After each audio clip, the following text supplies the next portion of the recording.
मिथुन रामभाऊ काळे, राहणार तामशी.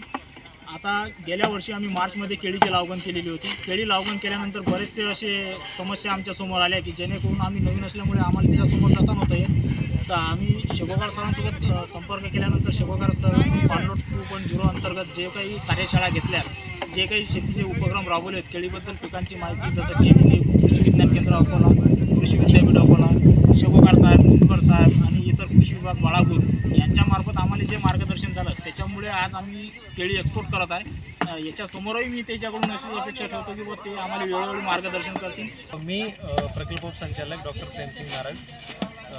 आपण पंतप्रधान कृषी सिंचन योजना पाणलोट विकास घटक 2.0 अंतर्गत शेतीशाळा तामशी येथे राबवली होती.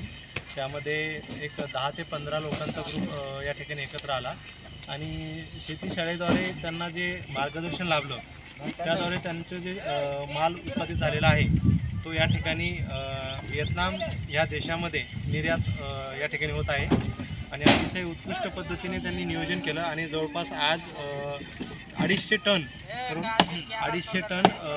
केळी या ठिकाणी निर्यात होत आहे. त्याच्यामध्ये मिथुन काळे असतील हां, आणि ही जी एक्सपोर्ट आहे ही दीपक मंजुळे जे आहेत सोलापूरचे, त्यांचे राम साई ग्रुप जो आहे त्याद्वारे हे एक्सपोर्ट होत आहे.